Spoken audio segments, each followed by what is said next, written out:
I'm with my favorite dark-haired, sexy beauty who is the star of Three's Company.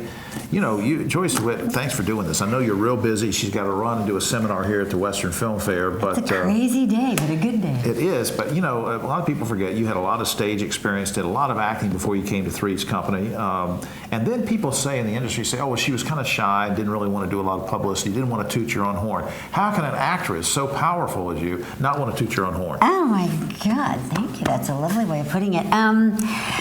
For me, it's all about the work. There is something that my soul is drawn to wanting to share with other people, and they may take of it what they will, but there is something in me that wishes so much. That is the direction in which I am guided from the depths of my soul to share with other people. It is through a piece of work to see, you know, how we might communicate human beings one to the other, etc.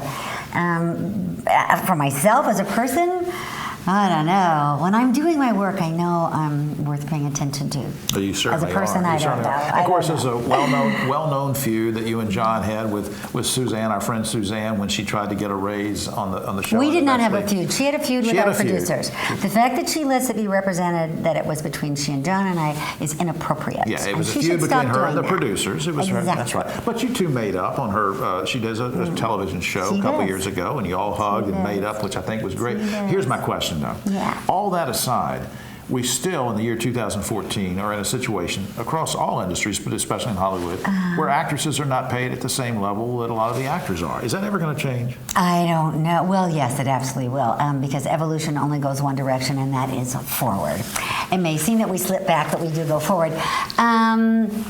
You know, we've lived in a society across the world for a very, very long time, thousands of years, where the male energy has been in charge. And we each have male and female energy within us, so it's not like I'm saying, oh, men are bad and women are good. The male energy has been in charge.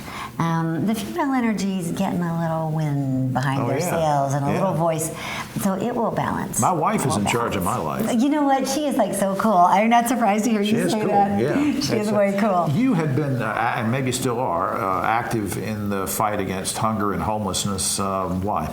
Because I think that if you're going to share something of value with another, that you believe to be of value with another human being, and you want them to hear it, well, they have to feel safe and secure. They have to have had a place to sleep last night, and they have to be not hungry.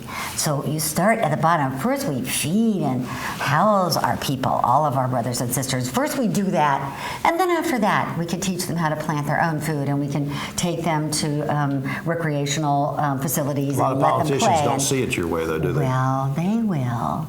They will. What's happening in our society, I think, is economic circumstances shifting so greatly that people who were so insular, who never thought, you know, about those things because it wasn't in their world. It's not that they weren't kind and loving people. It's just it wasn't in front of them. You're right. And now, in many circumstances, it's in front of people who've never seen it before, that you're afraid how to pay the rent or that you can't keep your kid in school or whatever.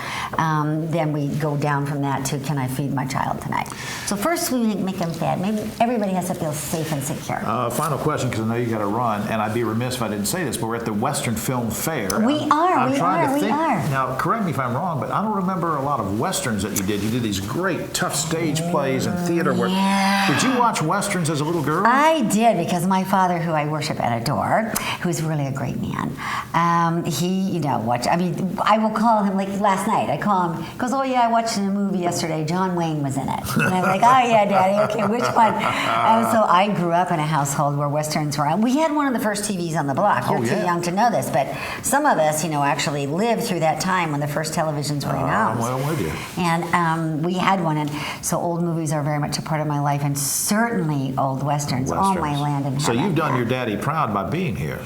Indeed. You know, when I talked to Dad yesterday, because we talk every day since my mom left the planet, I said, you know, Daddy, I'm not exactly sure what type of show this is, because John Provost, who I believe you talked to earlier or later on your show, at least you've talked with him, he and his wife Lori are who brought me here, and I didn't know which type of show it was because they're sometimes are very different. Yeah. And I said, I'll let you know tomorrow. He's going to be like so happy when I tell him it was a Western show. Oh, I know. He'll be just so love cool. it. I can't thank you enough for doing this. I've been a big fan of yours for a long time, Thank and you. I hope we'll get more time together next time and meet up. Thank you. somewhere. And my apologies before being in between things, but That's all thank right. you. Well, you're Thank popular. You, thank you, thank You're you, thank you. popular. You do a great interview. I wish we had more time. Joyce DeWitt, fantastic.